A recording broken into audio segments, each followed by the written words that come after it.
Like, I was a big fan of Monero for many years. In fact, over 2 cycles, I was a big fan of Monero XMR USDT because Monero is a good coin. But like, this chart doesn't surprise me, and the reason it doesn't surprise me is because what happened to Tornado Cash, and the fact that, yeah, I think anyone that plays with, you know, privacy coins, they're gonna have a red, you're instantly gonna have a red flag on. And also, what they did with Tornado Cash is that anyone that interacted with the protocol, with your wallet, you instantly, all people's MetaMasks got frozen, to the point where influential, like, YouTubers, random people are sending, you know, 0.3 ETH or whatever to, you know, from Tornado Cash to these influencers, just so all their wallets got frozen.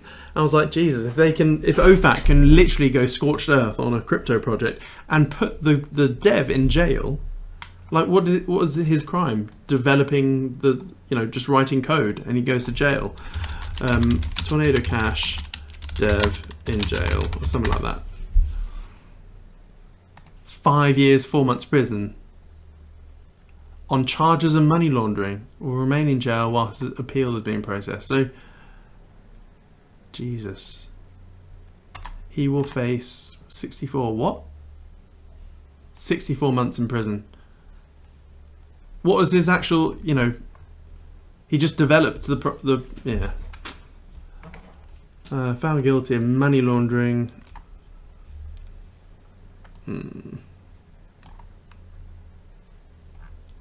There may be other stuff behind the scenes, but still, they really made an example out of Tornado Cash, which is probably why Monero hasn't really done anything since the last bull market. Everyone's too scared, and quite rightly so. I'm scared to touch a privacy coin these days. And technically, you don't really need a privacy coin. You just need a coin that has UTXOs like Kaspa. The fact that you know, in Caspium, like, every time you generate a new receive address or a new address, it's just, you know, that new address can't be linked to your whole account. And you know, this, in the early days of Kaspa, I got a little bit shocked because I looked at my wallet.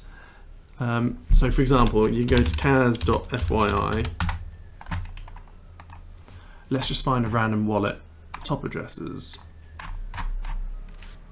I don't know. Just let's go to 1,000. I don't know. Let's say that was my wallet, for example, and I've got, you know, 45 grand in there, and so on my spreadsheet I would have saved that as, you know, my wallet. But it depends on what you've sent in and out of that wallet. It will only track transactions into that particular address. So there's only been 6, you know, transactions in that address. But there's one day I checked my account, and I thought I'd had a lot more Kaspa than it showed. But the reason being is that I generated a new receive address, sent the money to that receive address. So in my Caspian wallet, it showed that I had all the Kaspa that I thought. But when I checked this link, I was literally only looking, it doesn't show you the whole account. So this account here could be linked to a master account. Or sorry, better words is, this address here could be linked to a master account that has way more Kaspa in it. So yeah, it's so technically you could use Kaspa as a privacy coin. So, you know, I could give you a wallet address right now, fresh, clean receive address. You can send money to it, and like, there'll be no transaction history between that wallet, other than the transaction from you sending money to me, and that's it, really. It's not proper privacy. It's not like a stealth. It's not like having a stealth wallet or a burn wallet, but yeah, it's those that have the burn function that you need to be careful of, because I think if you're using a privacy coin with a burn function, that's where people will just flatly accuse, or in fact, a judge would probably go, why are you using a stealth wallet with a burn function if it got to court? And if you can't give a good reason, they'll probably just go, yeah, you're hiding money. So before you ask, what is a burn function? So typically what happens is, on a £10 note or a $10 note, etc., you've got a serial number down here, or somewhere, maybe somewhere else. Every single pound coin, let's just say every dollar note has a serial number, right? Treat that as a UTXO, let's say. So what happens with a stealth coin or a privacy coin with a burn function is that, let's say someone sends you $1,000 or whatever, and that $1,000 of whatever the coin will have some sort of hash with it, some an attributing serial number, let's say. So what happens is that the stealth or the privacy coin will receive that 1,000.